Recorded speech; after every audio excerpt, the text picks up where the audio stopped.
Primera de Tesalonicenses, capítulo 4, vamos a comenzar con el capítulo 4, y aquí de los versículos del 1 al 12, el tema es cómo agradar al Padre, cómo agradar a Dios, ¿verdad?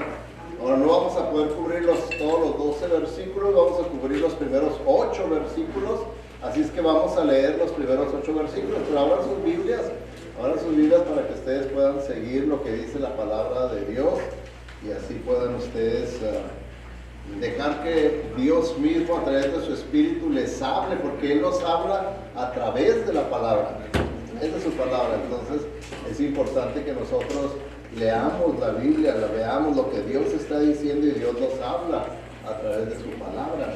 Bien importante que usted lea la Biblia. Nunca tome la actitud pasiva de decir, bueno, yo lo oigo nada más.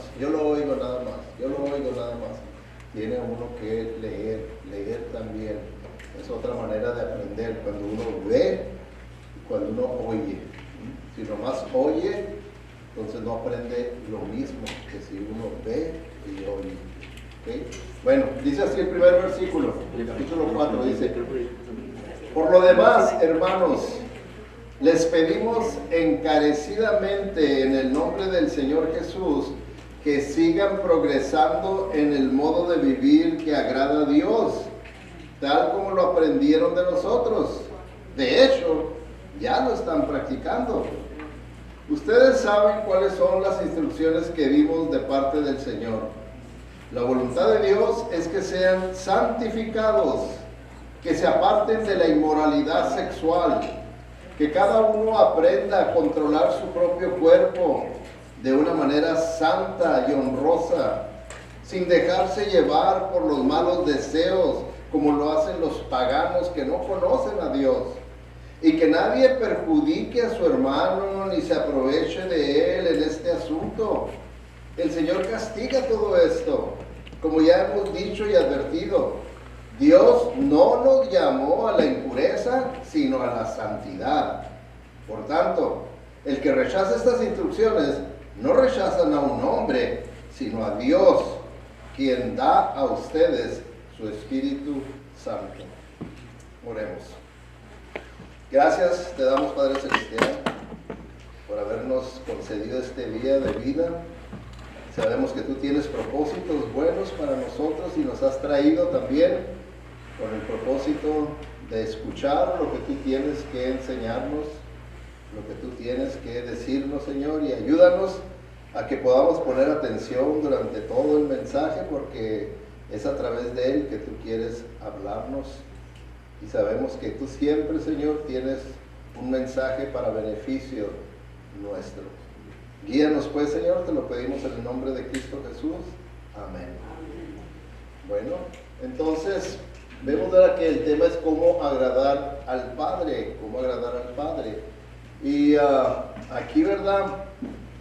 Primeramente viendo el versículo número 1, fíjense cómo dice, esta es la nueva versión internacional, ahorita les voy a enseñar otra versión. Dice: por lo demás, hermanos, les pedimos encarecidamente en el nombre del Señor Jesús que sigan progresando en el modo de vivir que agrada a Dios, tal como lo aprendieron de nosotros. De hecho, ya lo están practicando.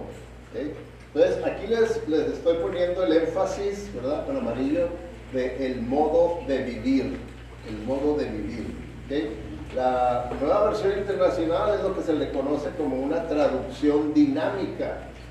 Una traducción dinámica no es exactamente igual a una traducción literal. ¿Okay? Dinámica quiere decir que procuran poner un poco más claro el significado de las palabras, ¿verdad?, a como las podemos entender hoy en día. Eso es una traducción dinámica. Ahí existen las parafrasis. La parafrasis es así, completamente tiene la libertad del traductor de decir todo lo que considera es el significado de las palabras, y por eso una parafrasis extiende mucho más largo un versículo. Entonces tenemos, ¿verdad?, esos tres tipos de traducciones: la literal, la dinámica y la parafrasis, y en ese orden va el aumento de explicación y de palabras, ¿verdad? Entonces esta es una dinámica. Les voy a enseñar una traducción más literal, que es la nueva Biblia de las Américas. La Nueva Biblia de las Américas es una traducción más literal y dice así, dice: por lo demás, hermanos, les rogamos y les exhortamos en el Señor Jesús, que tal como han recibido de nosotros instrucciones acerca de la manera en que deben andar y agradar a Dios, como de hecho ya andan, así abunden en ello más y más. ¿Okay? Entonces, la palabra que les estoy poniendo con amarillo en la Nueva Versión Internacional es la misma en la Nueva Biblia de las Américas: modo de vivir, andar y andar. Es lo mismo, ¿okay? Es lo mismo. No más que en la nueva versión, en la Biblia de las Américas, es más literal. ¿Por qué? Porque esa palabra es del griego peripateo, que significa caminar, progresar, avanzar, hacer camino hacia adelante. ¿Okay? Como por ejemplo, Gio, ¿quieres venir aquí al frente, por favor? Nomás para hacer una ilustración. Ok, anduvo hacia el frente. Ahora sí puedes volver a tu asiento. Okay.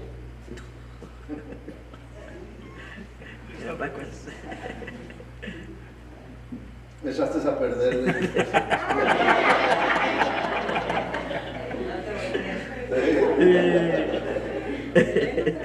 Porque ahí él no ilustró el significado de la palabra.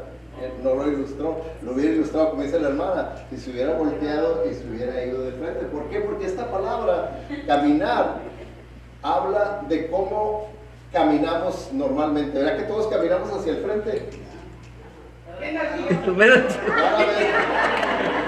No, ¿verdad que nadie entró a la iglesia así?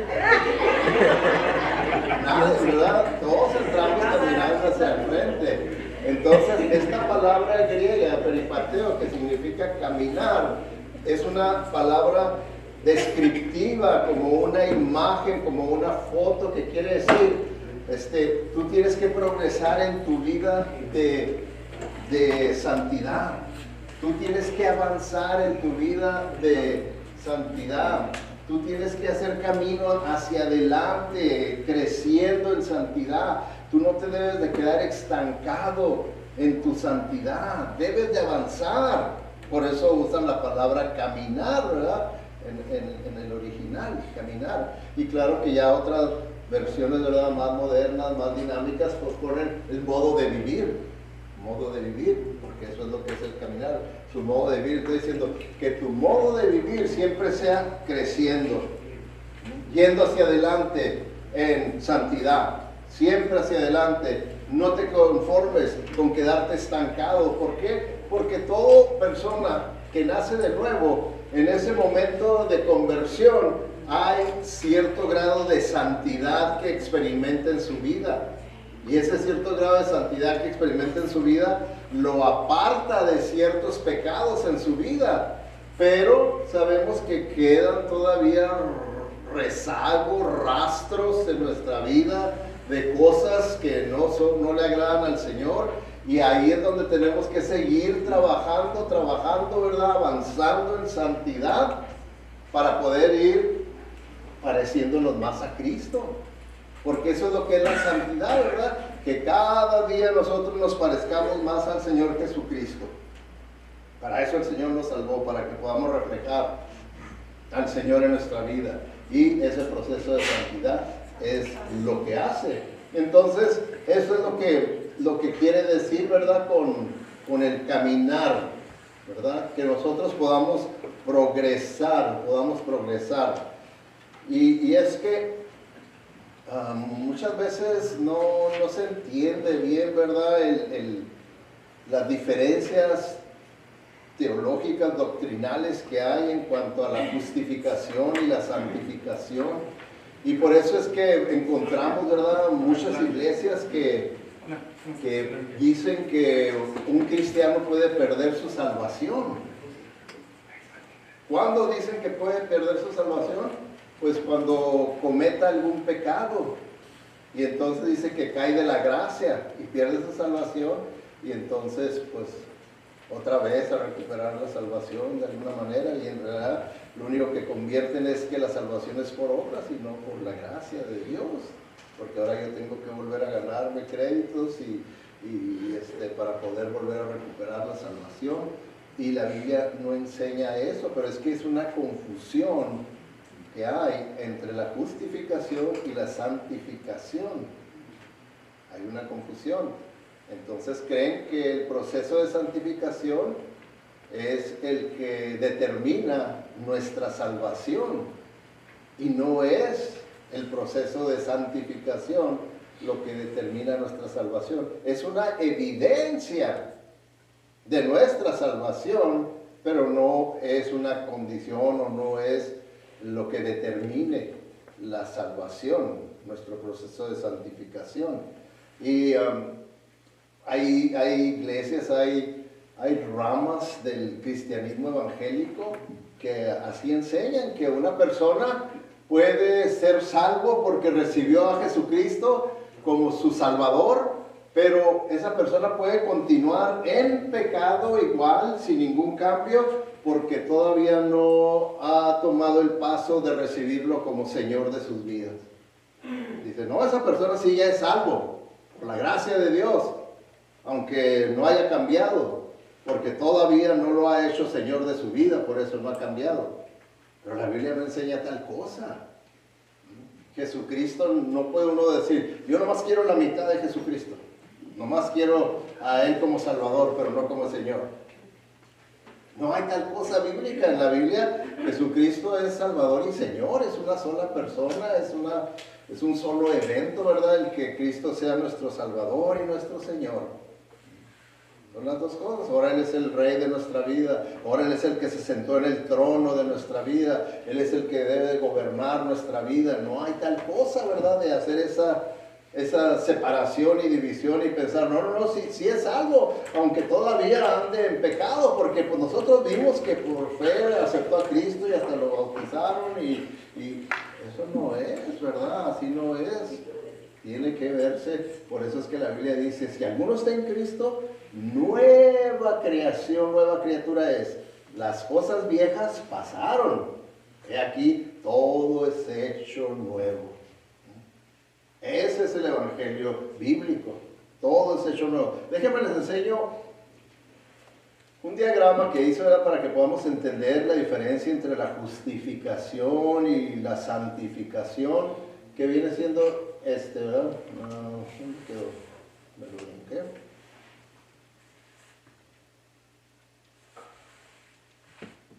¿Dónde quedó? Bueno, a ver.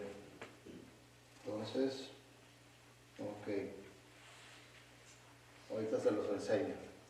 Primeramente, vemos aquí, ¿verdad?, que este pasaje, en los versículos del 1 al 8, nos está diciendo que la manera en la que nosotros podemos agradar al Padre es si nosotros andamos en santidad. Si nosotros verdaderamente, conscientemente decimos, yo tengo que ir pareciéndome más a Cristo, yo tengo que mejorar mi grado de santidad. Santidad quiere decir apartarme del pecado. Yo tengo que irme apartando, yo tengo que ir venciendo las cosas que yo sé que no agradan a Dios, porque yo quiero agradar a mi Padre Celestial. Y a mi Padre Celestial no le agrada el pecado, no le agrada a Él lo aborrece. Por eso es que vino y murió en la cruz, porque a Él no le agrada el pecado y Él quiere que nosotros nos santifiquemos más y más. Por eso Él nos dice, si tú estás en mí, si tú estás en Cristo, entonces tú tienes que ser santo como yo soy santo. Tienes que ser santo como yo soy santo. Y ahí es donde viene el reto de que nosotros estemos conscientes de que tenemos que trabajar en la santificación, en el apartamiento, porque yo estoy seguro, ¿verdad?, que no les voy a pedir, levanten la mano el que considere que todavía hay pecado en su vida, porque van a levantar hasta los pies, ¿verdad? Todos estamos conscientes, ¿verdad?, de que aún hay pecado en nuestra vida. ¿okay? Aún hay pecado en nuestra vida. ¿Okay? Entonces, nos dice, ¿verdad?, que andemos en santidad. Y fíjense cómo lo pone el versículo 3, dice, porque esta es la voluntad de Dios, su santificación. ¿Se fijan? Es la voluntad de Dios. Ahora, muchas veces nosotros, sabemos que es una batalla, ¿verdad?, apartarnos del pecado, dejar un pecado atrás, superarlo, por lo general, porque se arraiga el pecado en nosotros. Y por lo general el pecado trae cierto grado de placer y egoístamente no queremos nosotros dejar aquello porque trae cierta satisfacción egoísta a nosotros. Entonces pensamos que no, pues no, yo no puedo, ya esto ya hasta la tumba me lo voy a llevar, genio y figura hasta la sepultura. Nosotros mismos nos condenamos con eso, pero tenemos que entender que todo lo que es voluntad de Dios, Él mismo provee todo lo necesario para que lo podamos cumplir. Él lo provee. Dios no nos va a pedir, no nos va a decir, esta es mi voluntad, y pedirnos algo que sea imposible para nosotros. No, no es así. Todo lo que el Señor dice, esta es mi voluntad para tu vida, es posible. Todo lo puedes en Cristo. Vas a poder santificarte, vas a poder superar aquel pecado en tu vida. Yo tengo todas las herramientas para destruir esas fortalezas de pecado que se han establecido en tu vida, y yo las puedo destruir si tan solo usas mis armas, mis herramientas. Son poderosas en Dios para la destrucción de fortalezas. Entonces, es la voluntad de Dios, y si es la voluntad de Dios, también tenemos que entender que es para nuestro bien. Todo lo que es la voluntad de Dios es para nuestro bien, porque el pecado es engañoso, dice la Biblia, y el pecado nos dice, no, pues no tiene nada de malo, no va a pasar nada, es placentero, y toda una clase de lista de beneficios que encontramos, ¿verdad?, egoístas para no dejar aquello, pero en realidad el Señor dice, si tú practicas el pecado en esta área de tu vida, te va a afectar mentalmente, te va a afectar psicológicamente, emocionalmente, te va a afectar físicamente, te va a afectar espiritualmente, todo nuestro ser va a ser afectado. Y muchas veces, ¿verdad?, no creemos nomás porque la manera de afectarnos no es ¡fum!, así instantánea y de repente y con todo el poder que puede afectar, sino que es paulatinamente, poco a poco va afectando nuestra manera de pensar, nuestra manera de ver las cosas, emocionalmente. Ya lo que yo sentía va cediendo y empiezo a sentir algo diferente, va afectando. Poco a poco va afectando. Entonces, por eso dice que esa es la voluntad de Dios, que nosotros trabajemos en nuestra santificación. También dice el versículo 7, Dios no nos llamó a la impureza, sino a la santidad. Ahora, siempre que vemos esta palabra, Dios no nos llamó, está hablando de ese llamado de Dios, que es irresistible para la salvación.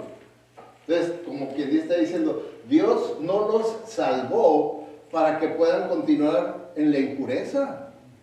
No los salvó para eso, los llamó para que ahora vivan en santidad.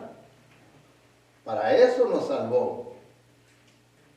Entonces, no hay tal cosa, ¿verdad?, de querer. Muchas veces el abuso de la gracia hace que la persona diga, no, pues sí, yo sigo, ¿verdad?, practicando el pecado, pero yo sé que la gracia de Dios, y anda buscando siempre excusas para no obedecer la palabra de Dios, que Él nos dice, esta es mi voluntad, que tú superes, que tú venzas, tú puedes vencer este pecado. No sigas esclavizado y buscando excusas para decir, nadie es perfecto, esto y lo otro, y para acá y para allá, y buscando siempre excusas, porque Dios no nos llamó a que vivamos así. Él nos llamó para que vivamos en santidad. Quiere decir apartado del pecado, no para que vivamos en el pecado y excusando el pecado de nuestra vida. ¿Creen ustedes que Dios va a verlo de la misma manera? Cuando yo excuso el pecado, ¿lo excusa Dios también? ¿Sí o no? Claro que no. Él lo va a condenar. Porque Él es justo y Él es santo. Él lo va a condenar, no lo va, pero nosotros somos en nuestra pecaminosidad que queremos justificar lo que Dios condena. Nosotros. Entonces déjenme les enseño esta gráfica para que entendamos lo que es la justificación, la santificación. Vamos a comenzar, vayamos en orden, no se vayan a perder. Empiecen primero abajo, donde dice en pecado. La Biblia nos enseña que todos nosotros nacimos en pecado, ¿verdad? Y tal vez todos nosotros estuvimos un tiempo en pecado, y dice la Biblia que la persona que está en pecado va en dirección hacia el infierno, la muerte eterna. ¿Creen eso? ¿Sí o no? Ok, entonces ahí íbamos, sin Cristo, íbamos derechito al infierno. Una persona que no tiene a Cristo, dice la Biblia, el que tiene a Cristo, tiene la vida. El que no tiene a Cristo, no tiene la vida. ¿Okay? Entonces, que no tiene a Cristo, está en pecado y por lo tanto va rumbo al infierno. Pero cuando la persona nace de nuevo, entonces viene la justificación de Dios y ¡fum!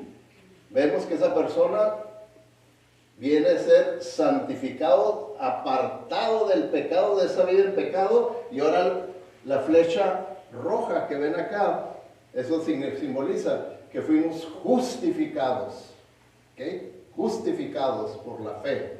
Ahora tienen paz para con Dios, están en paz ya con Dios. Bueno, la justificación quiere decir que ahora esa es mi posición en Cristo. Antes mi posición es que yo estaba en pecado, pero ahora mi posición es que yo estoy en Cristo. ¿Se fijan la diferencia? En pecado y en Cristo. Entonces cuando soy justificado, ahora estoy en Cristo. Ahora, la justificación se lleva a cabo cuando hay un intercambio entre yo pecador y Cristo santo, perfecto, justo. Entonces mi pecado pasa a Jesucristo y su justicia es imputada a mí. ¿Okay? Justicia, bíblicamente quiere decir su correcta relación que Él tiene con Dios, ahora viene a ser mía. Yo le pasé mi pecado y Él me justificó, me dio una correcta relación con el Padre. ¿Okay? Ahora, eso que les digo que fue imputada la justicia de Jesucristo, la palabra imputar es lo contrario a amputar. Ustedes saben lo que es amputar, ¿verdad? Cuando a uno le remueven un miembro y fue amputado un brazo, ya no lo tengo, pero imputar quiere decir que le ponen a uno. Entonces Cristo me puso su justicia, su correcta relación con el Padre, ahora viene siendo mía. Y eso es un término legal, quiere decir que ya legalmente ante el juez eterno, Dios, yo ya soy como Cristo. Yo ya fui, ya Dios me ve a mí como Él ve a Cristo. ¿Por qué? Porque la justicia de Cristo fue imputada en mí. Entonces Él me ve como Cristo. Y por eso esa flecha dice que ya mi posición en Cristo, ya en mi posición en Cristo, yo ya estoy salvo, yo ya estoy en gloria. ¿Okay? Por eso la Biblia dice que estamos ya en el libro de Efesios sentados en los lugares celestiales. Eso está hablando de la justificación, que ya podemos considerarnos que estamos tan salvos, tan salvos, tan salvos, que ya ante los ojos de Dios ya estamos allá en el cielo, ya estamos sentados en los... Por eso la justificación es la que determina nuestra salvación. Por eso nosotros enseñamos que una vez que una persona es justificada, ya es salvo. No va a haber pérdida de salvación. Dios no va a decir, ahora te la voy a amputar mi justificación, y ahora te la voy a volver a imputar y a imputar. No hay tal cosa bíblica. Fuiste verdaderamente justificado y te levantó tu vida para una nueva vida. ¿Okay? Las cosas viejas pasaron, aquí todo es hecho nuevo. Y al levantarte, entonces se disparó el proceso de santificación en la vida del creyente. Ese creyente que ya fue justificado, ahora empieza un proceso de santificación en su vida. Es un proceso en el que el creyente empieza a convertirse más parecido a Jesucristo. Y se fijan, la línea de mi santificación, ¿verdad que no es perfecta de derechito hasta arriba? No, porque esa es la experiencia de todos nosotros, que podemos tener altibajos. Pero siempre el verdadero cristiano se va a levantar, va a seguir y decir, no, yo quiero parecerme más a Cristo. Yo no quiero, ¿verdad? La Biblia dice que yo tengo que caminar en santidad, quiere decir voy a avanzar. Yo no quiero irme para atrás y volver otra vez a los caminos antiguos y volver a ser la misma persona que era antes. No, yo voy a avanzar, voy a caminar en santidad, voy a avanzar. Entonces ahí viene el proceso de santificación. ¿Sí? Entonces, mi seguridad de la salvación está en la justificación y la evidencia de mi salvación está en la santificación. Ahí se ve. Si una persona permanece en pecado, ¿puede usted decir que fue justificado? No, porque la justificación nos levanta. Estábamos muertos espiritualmente y nos resucitó espiritualmente para vivir una vida nueva, que es la vida de santificación en la que yo me voy a ir pareciendo más y más y más a Jesucristo. Y este proceso de santificación se perfecciona cuando entramos en la gloria de Dios. Ahí sí, la santificación y la justificación van a ser perfectas una. Justificados y santificados con perfección en la presencia de Dios. ¿Capich? ¿Sí? Ok, porque sí es bueno que aprendan esto. Esto es parte, ¿verdad?, de lo que se le llama teología, de entender esas diferencias que hay, porque hay mucha confusión. Entonces vamos a ver las 4 razones por las que debemos vivir una vida santa y abstenernos de pasiones sexuales, porque si ustedes se fijaron conforme íbamos leyendo estos 8 versículos, ese es el énfasis y el enfoque del apóstol Pablo en cuanto a las pasiones sexuales. ¿Por qué? Porque en ese tiempo, cuando los tesalonicenses se convirtieron y todo, la cultura en la que ellos vivían era una cultura pagana 100%, y predominaba el paganismo. Entonces el área del sexo estaba salvaje.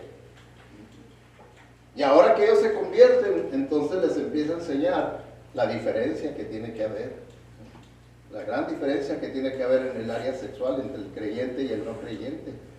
Ahora, conforme vemos nosotros en nuestra cultura, cómo está degenerando el área del sexo, cómo se está degenerando y degenerando y degenerando. ¿Sí? Yo no sé si estemos igual que en aquellos tiempos o peor. No sé, ¿verdad? Porque no viví en aquellos tiempos. O peor. Pero una cosa que sí yo veo, ¿verdad?, en lo que estuve, que la misma iglesia empieza a adoptar las prácticas y las creencias del mundo en el área del sexo. Las empieza a adoptar.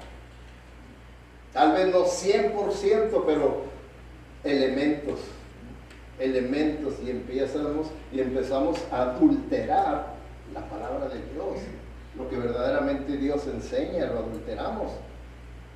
Y era lo que Jesucristo dijo, no, un poquito de levadura leuda toda la masa, va a afectar. Un poquito que le metamos que no sea bíblico.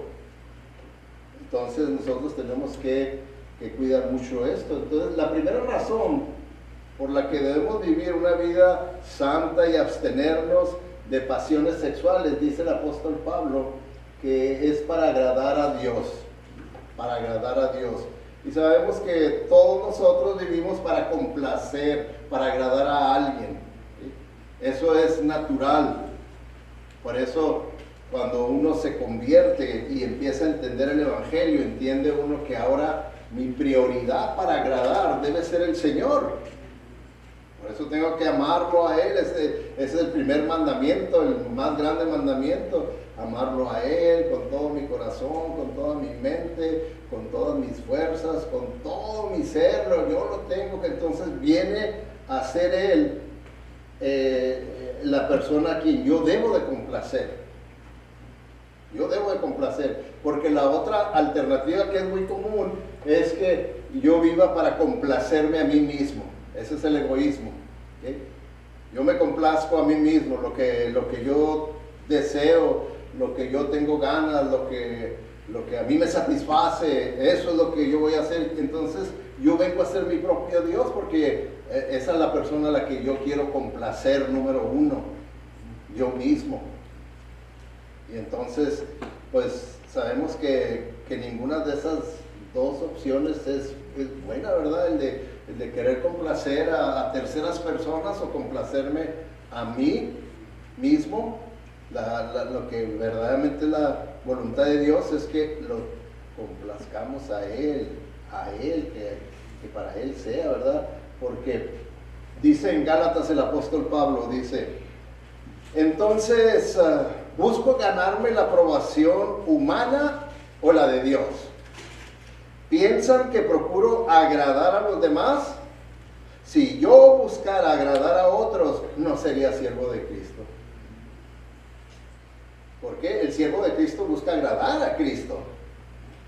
El siervo de Cristo busca agradar a Cristo, está diciendo. No busca agradarse a sí mismo, no busca agradar a terceras personas, sino a Cristo. A Él es al que quiero agradar. Yo vivo para Él. Él murió para mí, yo vivo para Él. Entonces, es así lo que nos dice la palabra de Dios, para agradar a Dios. Ahora, unos pensamientos importantes para que pongamos atención, ¿verdad? Que agradar a Dios significa mucho más que simplemente hacer la voluntad de Dios. Yo sé que cualquiera nos va a decir, pastor, esto ya suena como contradictorio. Yo siempre he creído que con que haga la voluntad de Dios, yo voy a agradar a Dios. Con que haga la voluntad de Dios, yo ya lo voy a agradar. Pero es posible, hermanos, que obedezcamos a Dios y aún así no agradar a Dios. ¿Sabía usted que eso es posible? Y tenemos ejemplos en la Biblia, como uno de ellos, ¿verdad? Es Jonás.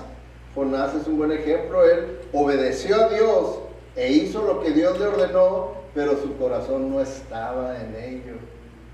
Él no quería ir a Nínive y predicarles el Evangelio y decirles que tenían cierto número de días, de tiempo para arrepentirse, porque si no iba a caer el juicio sobre toda la ciudad de Nínive.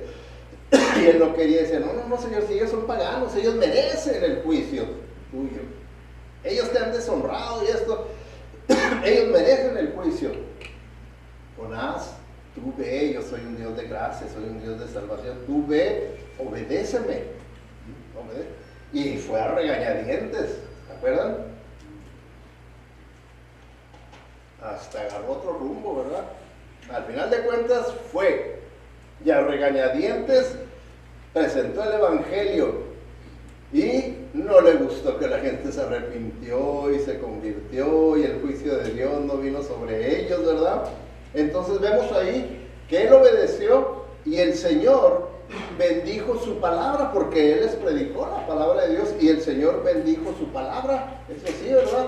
Pero no pudo bendecir a su siervo, no pudo bendecir a Jonás. ¿Por qué? Vemos que Jonás se sentó fuera de la ciudad de Nínive, enojado con todos, incluso con el Señor. ¿Pero por qué hiciste esto, Señor, si ellos no merecen la salvación? Y estaba enojado con Dios. Entonces no obedeció al Señor de corazón. No le obedeció de corazón. Y es lo mismo, ¿verdad? Cuando nosotros no obedecemos a Dios de corazón, no le agradamos. Es como, por ejemplo, vamos a suponer el diezmo. Una persona da el diezmo nomás para que no vayan a creer que yo no soy ni cristiano y que estoy en la calle. Y lo doy, pero lo doy con un gran dolor. ¿Honró a Dios eso? No. Por eso dice la Biblia, denlo con alegría, denlo de todo corazón, ¿verdad? Denlo con el agradecimiento que usted reconoce que pues, todo viene de parte de Dios, y denlo con fe, sabiendo que pues, Dios seguirá proveyendo. Eso es darlo de corazón, ¿verdad? Cuando uno tiene la motivación y los propósitos bíblicos, se da de corazón.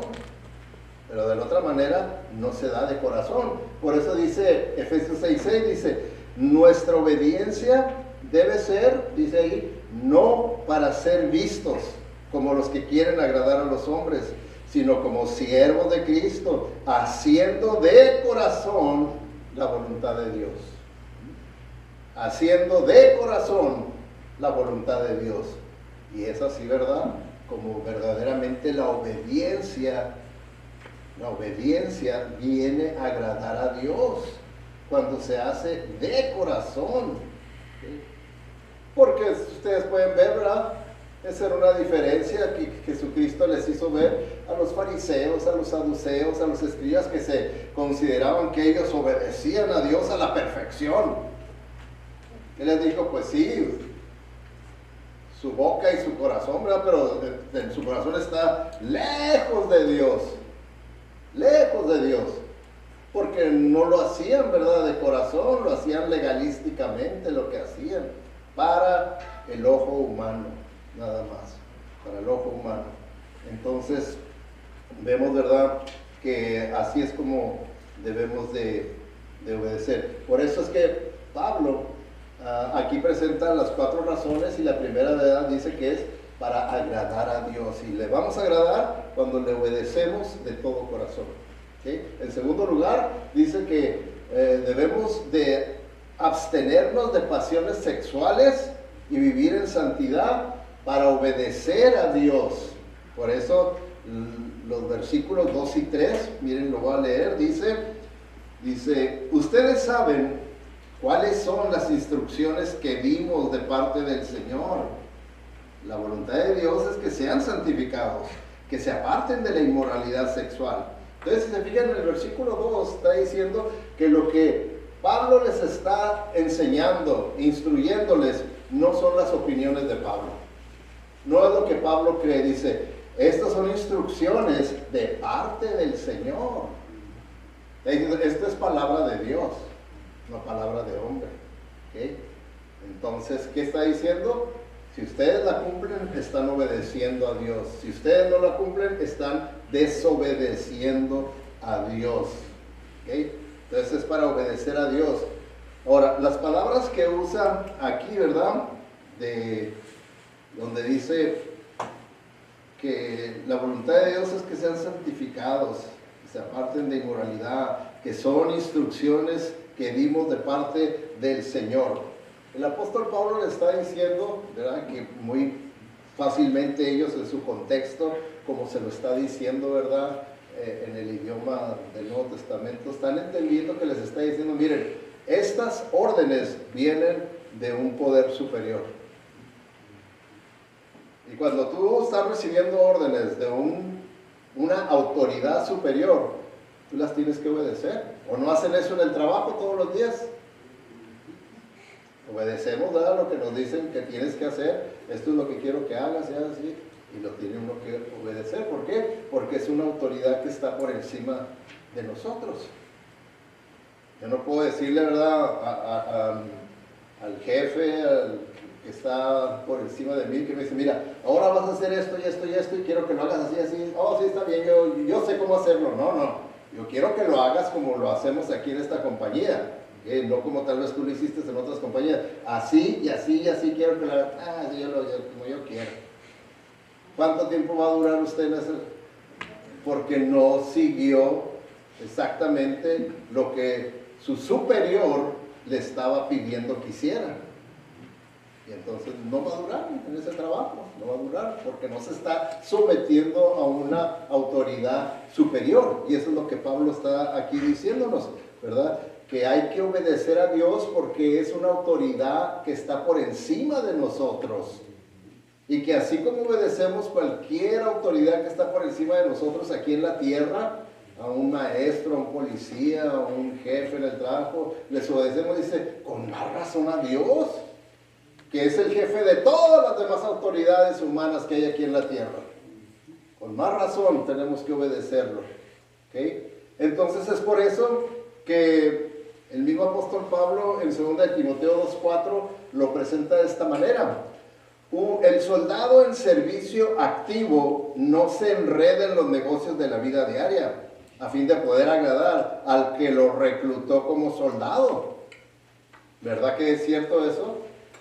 Una vez que usted ya está en las Fuerzas Armadas, ahí tiene la persona, el capitán o el general que está por encima de usted, y cuando dice, oh, a marchar, usted le dice, no, yo no traigo ganas, aquí yo los espero. Ay, yo voy a estar aquí en el teléfono viendo. No. Esa persona lo reclutó y ahora usted está bajo la autoridad de esa persona. Dice, así también con el Señor, somos soldados de Jesucristo, Él es nuestro capitán, Él nos reclutó y ahora está por encima de nosotros, es nuestra autoridad. Tenemos que obedecerle de todo corazón, tenemos que obedecerle.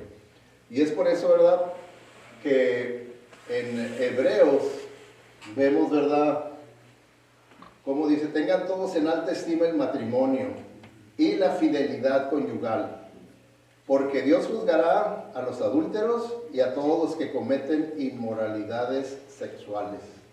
Lo que está diciendo aquí, ¿verdad?, que el área del sexo, Dios nos dio ese don que es el sexo, pero nos lo dio para que lo practiquemos en el contexto del matrimonio. Fuera del matrimonio estamos deshonrando a Dios y estamos provocando el juicio y la disciplina de parte de Dios. Va a haber consecuencias. Las consecuencias no van a ser buenas, van a ser malas.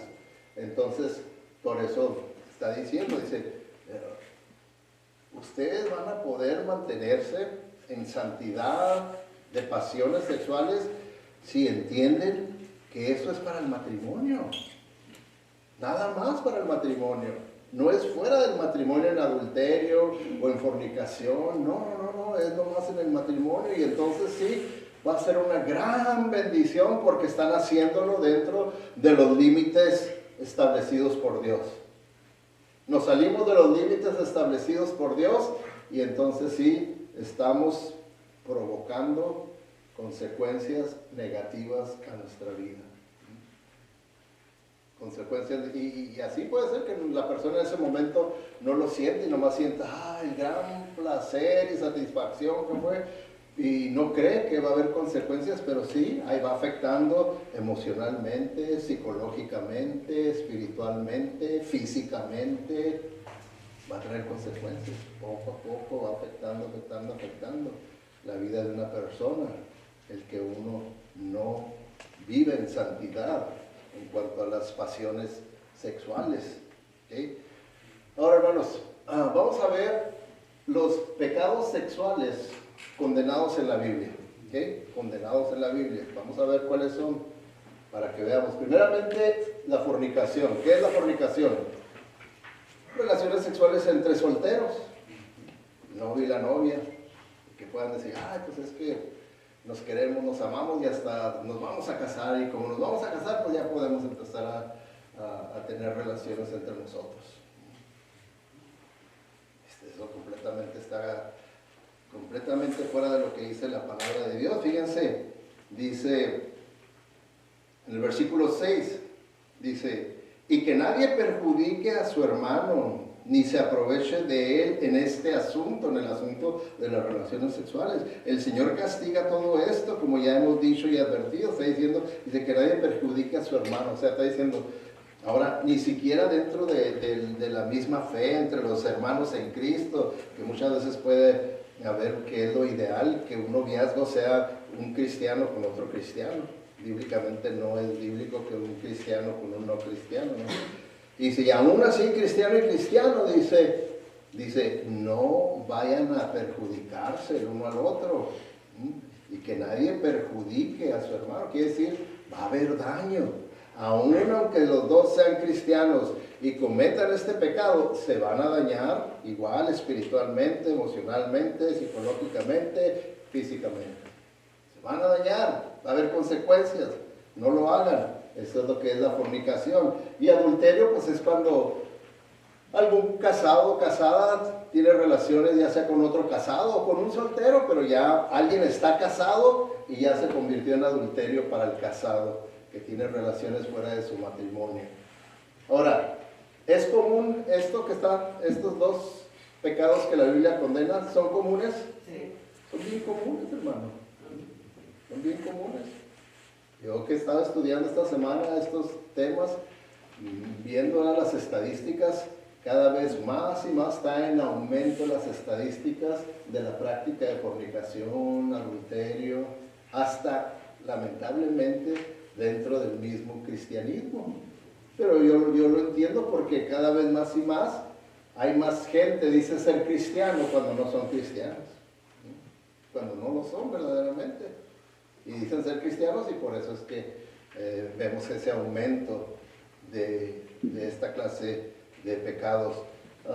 Homosexualidad también es condenado en la Biblia, aunque hoy en día les digan no, es que ustedes no entienden bien lo que dice la Biblia y para acá y para allá, pero la manera en la que el liberalismo convenció a la sociedad de que la homosexualidad pues debe ser aceptada y hasta deben de permitirles que se casen, usando nada más palabras y dijeron, no se ha cerrado de mente, esa nada más es una orientación sexual diferente.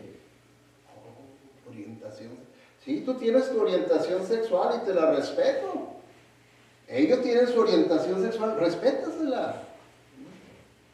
Y tienen su corazoncito, se aman, respétalo y déjalos que se amen y se casen.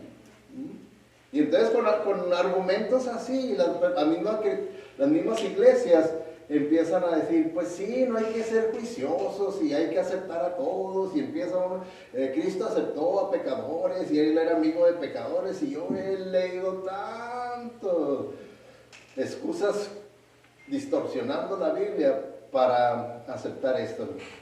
Años atrás había aquí en la congregación una persona ya soltera y pues se consiguió un novio, ¿verdad? De más allá y pues que se iban a casar, ¿verdad? Se iban a casar y le dije, ¿y él es cristiano? ¿Vale? Sí, él es cristiano, él va a una iglesia. ¿Cuál iglesia va? Pues ya me consiguió la información, que ya me fui al internet a buscar. Ay. Le dije, hermana, no tan solo le voy a decir que no vaya a esa iglesia, ni se case con ese hombre. Si él cree de esta manera, ni se case. Ya vi, ¿verdad? Todo lo que tenían ahí en su website. Y uno de los anuncios que tenían afuera de su iglesia, que decía, somos una iglesia que aceptamos a todos. Y decía, aquí nadie va a ser condenado porque Cristo también fue homosexual. Fíjense nomás, una iglesia que supuestamente era una iglesia evangélica y tenía allí, ¿verdad?, pasajes bíblicos distorsionados y tenían la bandera de los homosexuales y todo eso. No, pues la persona se fue, ¿verdad? Y no le importó, ¿verdad? Pero con ese tema, ¿verdad?, que es nada más una orientación sexual diferente que nosotros tenemos que aceptar y respetar, porque pues estamos muy cerrados de mente, nos quedamos allá en la Edad Media, donde se condenaba todo eso, pero los tiempos cambian y tenemos que irnos modernizando. Y eso sucede, hermanos, cuando nosotros desechamos a Dios. Cuando uno desecha a Dios, Dios es la fuente de todo lo que es absoluto. Absoluto quiere decir que Él dice, esto es bueno, esto es malo, y punto. Y entonces al desechar a Dios, ya quito los absolutos de Dios, y entonces yo hago las cosas relativas. Yo ya hago lo que yo quiero, yo puedo ir extendiendo los límites a como yo quiera, los voy extendiendo y así lo voy, porque yo ya soy Dios, yo soy mi Dios, yo puedo determinar qué es bueno y qué es malo. Así yo hablo con muchas personas y dicen, bueno, pues para mí esto es, le digo, pues para ti, no sé, para ti. No hay límites. Todo es relativo. No quieres creer en los absolutos porque para ti te echan a perder la fiesta, los absolutos. ¿Okay? Entonces la homosexualidad, una nueva o diferente orientación sexual, el incesto, que es la relación entre familia de sangre, ¿verdad? Pueden ser hijos, hermanos, primos, todo lo que sea, tengan de sangre, eso es incesto y la Biblia lo condena. Y sabemos, ¿verdad?, que hoy en día es también ilegal, no tanto por el acto sexual, sino por las deformaciones físicas, genéticas que se producen en los bebés de las personas que se casan en incesto. ¿Okay? Entonces, por eso, nada más. Y luego tenemos la pedofilia. La pedofilia es relaciones con niños. ¿Okay? Ahora, desde el momento que nosotros, ¿verdad?, la iglesia dormida aceptó que el matrimonio también era para los homosexuales porque es una orientación sexual diferente, los pedófilos también están luchando a nivel estatal y federal a que les respeten su orientación sexual, que es hacia con niños. Que se la respetemos, así como respetamos a los homosexuales y los aceptamos, que dejemos que sea legal. Y que claro, ¿verdad? Lo único límite es, pues, si hay aprobación del niño, se puede. Si no hay aprobación del niño, entonces no se puede. Ese es el único límite que pone. Pero la práctica de la pedofilia, y van a tener que aceptarlo, van a ver de que estamos así, de que sea aceptado, ¿verdad?, legalmente por la sociedad, y mientras la iglesia siga dormida, toda la agenda del demonio, toda la agenda liberal va a seguir ganando mientras la iglesia siga dormida. ¿Por qué? Porque la única manera en la que nosotros podemos detener esto principalmente es votando correctamente, pero ¿qué nos dicen las estadísticas? Que estamos al revés, que el cristianismo evangélico en vez de votar correctamente está bajando. El de votar y el de poder establecer líderes que puedan reflejar nuestros valores, vamos en caída en vez de en ascenso. Nos dejamos que nos afecte la prensa, que diga, no, esto y este, condénalo, y no, yo no puedo votar por esa persona, pero esa persona tiene mejores valores, y no, es el diablo. Y ahí vamos para abajo, y ahí sigue la pedofilia que se va a hacer legal, y todo comienza aquí en California, y luego ya empieza a esparcirse el cáncer por todas partes. Lo mismo, ¿verdad? La bestialidad. ¿Qué es la bestialidad? También lo condena la Biblia, relaciones con bestias, con animales. Ahora, aquí en los Estados Unidos, muy poquitos estados tienen ley de que sea ilegal. Pero la gran mayoría de los estados, hay estados que no tienen ley, entonces quiere decir que se puede. Y hay estados que tienen ley de que sí se puede. Fijan cómo vamos con esto. Y las estadísticas dicen que la práctica de la bestialidad está en aumento aquí en Estados Unidos. Va en aumento. Por eso es que yo les decía, en realidad yo no viví en el tiempo de los tesalonicenses, pero viendo lo que está pasando aquí, no sé si estamos peor que en aquel tiempo, o es igual que en aquel tiempo. Pero este mensaje de estos primeros 8 versículos son muy aplicables a nuestra generación, a nuestros tiempos, acerca de abstenernos de pasiones sexuales. Y por último, la prostitución también es condenado en la Biblia. Y también es otra de las prácticas que es la que está más cerca que la pedofilia, de que se haga una ley de que es legal. ¿Por qué? Porque aquí en California, porque los legisladores se ponen a analizar y dicen, es una manera en la que podemos reducir el crimen. Porque ahorita si una persona anda buscando una prostituta y todo, y lo agarran las autoridades, es un crimen. Y entonces en las estadísticas dicen, hijo, ha aumentado el crimen y eso no se ve bien para los líderes políticos, ¿verdad? Que están entonces dicen, ¿cómo podemos reflejar números que hemos reducido el crimen? Bueno, pues vamos a hacer legal la marihuana, y ya la hicieron y ya pues se redujo el crimen, ¿no? Porque ahora ya nadie comete un crimen con la marihuana, y ahora pues la prostitución también, ya nadie va a cometer el crimen, ¿verdad?, de buscar la prostitución, sino que al contrario, se va a reducir la tasa de crímenes y vamos a tener entradas de dinero. ¿Por qué? Porque una persona va y paga por servicio de prostitución, y dentro del pago se le cobran impuestos. Y esos impuestos van a ir para el Estado, para la ciudad y para el federal. Y entonces dicen, ganancia completa, reducimos el crimen y aumentamos las tasas económicas a través de los impuestos. Y eso también ya estamos así de que se haga legal. ¿Estarían ustedes de acuerdo con eso? ¿No? Pues hay que hacer algo, ¿verdad? No nomás, porque muchas veces nos conformamos con condenar las cosas y no hacemos nada por evitar que todo esto suceda. Escribirle a nuestros representantes. ¿Cuándo fue la última vez que usted le escribió a su representante y le dijo, quiero que votes no en esta ley que quieren pasar? Aquí en mi teléfono tengo esa aplicación y yo veo que se está trabajando aquí en California, qué leyes se quieren pasar, y entonces ya digo, no, déjale escribir,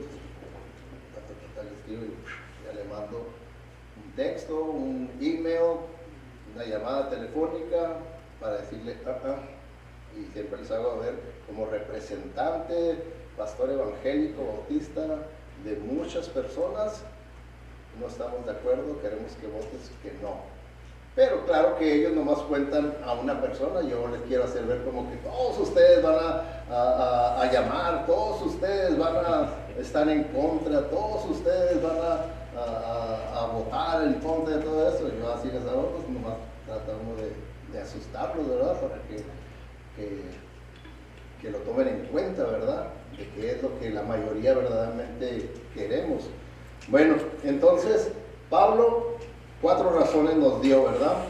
Para abstenernos de pasiones sexuales, para agradar a Dios, nos dijo, para obedecer a Dios, y también número 3, dice que para glorificar a Dios. Versículos 4 y 5, leamos.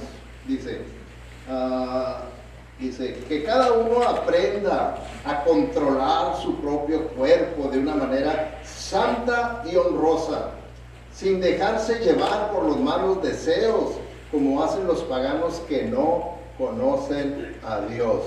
¿Okay? Entonces, aquí está hablando de hay que glorificar a Dios.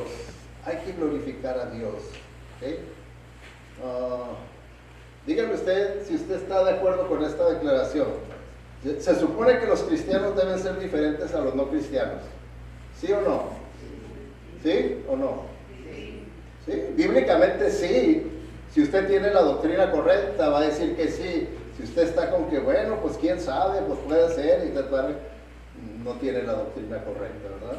Y está tratando de excusar su pecado, su condición. Pero bíblicamente sí, se supone que un cristiano debe ser diferente. Las cosas viejas pasaron y aquí todo es hecho nuevo, ¿verdad? Entonces, ¿qué significa glorificar a Dios?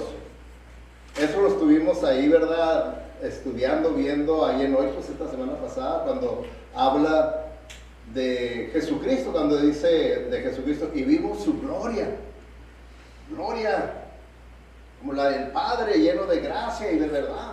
Entonces, la palabra gloria, glorificar, no es algo así invisible, que no se pueda ver. ¿Por qué? Porque dice, vimos su gloria. ¿Okay? Vimos. No es algo místico. No, es algo práctico. Vimos su gloria de Jesucristo, de Dios, en Cristo. Entonces, ¿qué significa glorificar a Dios? Cuando nos dice que nosotros debemos de glorificar a Dios, ahí dice el versículo 4 o 5. Entonces no es algo místico, ¿verdad? Es algo práctico que debe ser visto. ¿Qué quiere decir eso? Glorificar a Dios. Bueno, ¿verdad? Glorificar a Dios es lo mismo que lo que hizo Jesucristo, dice, cuando vimos su gloria. Cristo glorificó al Padre, a través de su vida se pudo ver el amor de Dios, el carácter de Dios, la santidad de Dios, con sus palabras, con sus actitudes, con sus acciones, con sus hechos. A través de eso, Él hizo que ese Dios invisible pudiera ser visible. ¿Okay? Por lo tanto, miren, de esta manera dice aquí, ¿verdad? Que cada uno aprenda a controlar su propio cuerpo de una manera santa y honrosa, sin dejarse llevar por los malos deseos, como hacen los paganos que no conocen a Dios. Entonces, el cristiano puede controlar sus pasiones.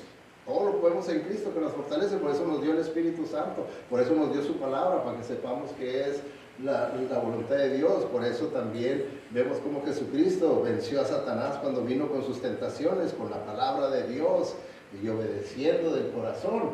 Entonces, glorificar a Dios significa hacer visible al Dios invisible a través del estilo diferente, o sea, estilo de vida santo del creyente. Y el crédito se le atribuye a Dios. O sea que la gente va a poder determinar y decir, oh, verdaderamente esa persona sí es cristiano, a esa sí le creo que es cristiano. Yo he oído eso de personas que me han dicho, no, a ese sí creo que es, pero fulano que cristiano no va a hacer nada, ni que nada, hombre.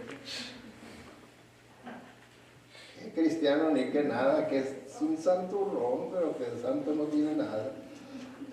Entonces, vemos, ¿verdad?, que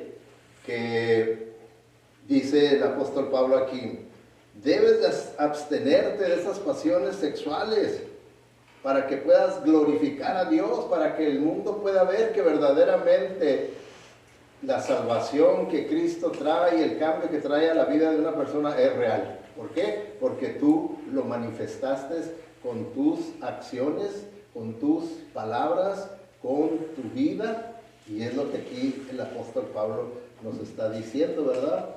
Para agradar a Dios, para obedecer a Dios, para glorificar a Dios, y por último, para escapar del juicio de Dios. Porque como les digo, va a haber consecuencias si nosotros desobedecemos a Dios. Va a haber consecuencias, y aquí nos lo está advirtiendo.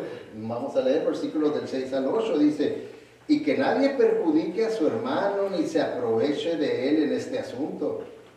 El Señor castiga todo esto. ¿Se fijan? El Señor castiga todo esto, como ya hemos dicho y advertido. Dios no nos llamó a la impureza, sino a la santidad. Por lo tanto, el que rechaza estas instrucciones no rechaza a un hombre, sino a Dios, quien da a ustedes su Espíritu Santo. ¿Okay? Entonces, claramente nos dice, ¿verdad? Como les decía, dice que no hagan daño ni engañen a otros creyentes, que ni siquiera entre creyentes debe de haber practicar estas pasiones sexuales fuera de lo que aprueba el Señor. ¿Por qué? Porque el Señor castiga todos esos pecados, todos los pecados que vimos, que la Biblia condena, Dios los castiga. Dios los castiga. Incluye también ahí la pornografía, ¿verdad? Porque inmoralidad sexual es una palabra griega que es porneia, y de ahí sale la palabra pornografía, de porneia, de esta palabra griega, porneia. ¿Okay? Entonces, aquí, ¿verdad?, nos dice que el Señor castiga, y es lo que muchas veces no creemos, ¿verdad?, por el engaño del pecado, por el gran placer que produce el pecado. No lo creemos, pero pues tenemos que creer a lo que dice Dios, ¿verdad? Tenemos que creer, porque fíjense, lo que nos advierte aquí 1 Corintios dice, no se engañen, porque nosotros muchas veces por mantener el placer de un pecado nos engañamos a nosotros mismos con toda clase de excusas y aprobación, y nos engañamos a nosotros mismos diciendo no tiene nada de malo, cuando la Biblia nos dice, sí tiene malo. La Biblia lo condena y yo lo excuso.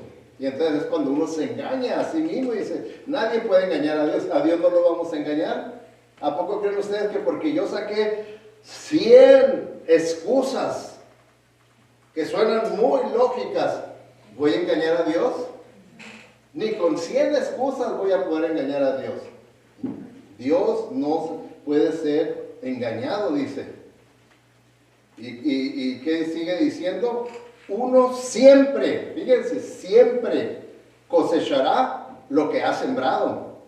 El que siembra para satisfacer los apetitos de su naturaleza pecaminosa, cosechará destrucción de ella. Pero el que planta lo que agrada al Espíritu, del Espíritu segará vida eterna. ¿Se fijan?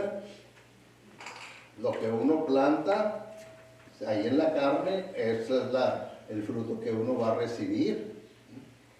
Y entonces nos está diciendo, van a venir consecuencias negativas en tu vida, van a venir, Dios va a castigar eso, Dios va a traer su juicio, va a traer su disciplina sobre todo eso, entiéndelo, no te dejes llevar por el placer pasajero, que es lo que nos dice también ahí en Hebreos, el escritor de Hebreos, que Moisés no se dejó engañar por los placeres pasajeros que Egipto ofrecía, sino que prefirió los sufrimientos del pueblo de Dios con tal de obedecer a Dios.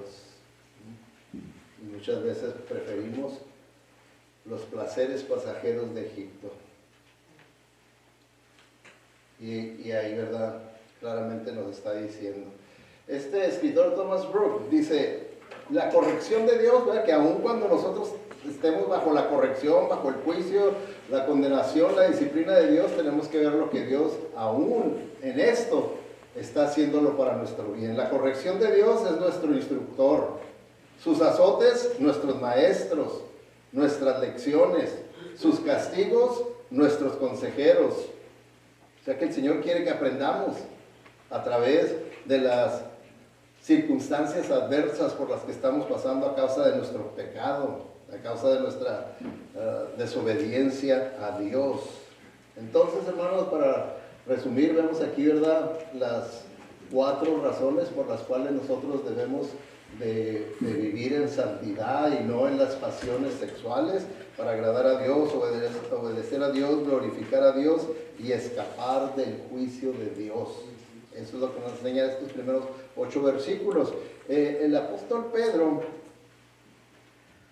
nos hace aquí, para terminar, un pasaje, 2 versículos que resumen lo que hemos estado viendo. Fíjense, dice, pero el día del Señor vendrá como un ladrón. En aquel día los cielos desaparecerán con un estruendo espantoso, los elementos serán destruidos por el fuego y la tierra con todo lo que hay en ella será quemada. Es algo que el apóstol Pablo, como les he dicho, al final de cada capítulo de aquí en 1 Tesalonicenses está haciendo referencia a que vivamos a la luz de la venida del Señor Jesús. Siempre a la luz de que Cristo puede venir en cualquier momento. Aquí Pablo también nos está diciendo que el Señor vendrá como un ladrón. Quiere decir, cuando menos lo esperemos. Porque acaso un ladrón hace una cita y dice, mira, en tal fecha, a tal hora voy a ir a robarte. No, dice que es inesperadamente, cuando menos lo esperamos. Así también la venida del Señor va a ser inesperadamente. ¿Usted cree eso? Amén. ¿Sí? ¿Cree que el Señor pueda venir en cualquier momento? Amén. ¿Sí? Vamos a ver qué nos dice Pedro, que si verdaderamente creemos esto, la diferencia que tiene que hacer en nuestra vida. Dice, ya que todo será destruido de esta manera, ¿no deberían vivir ustedes con devoción siguiendo una conducta santa? ¿Sí o no? Sí. Esa es la respuesta lógica de un creyente. Por supuesto que sí. Yo no quiero ser parte de ese juicio, porque porque sí, ¿verdad? El Señor puede traer juicio sobre un individuo como también lo va a traer sobre todo el mundo pecador. Va a traerlo. Pero aquí nos dice, ¿verdad? Si tú ves que va a venir ese juicio y lo crees y que el Señor puede aparecer en cualquier momento, ¿cómo deberíamos de vivir?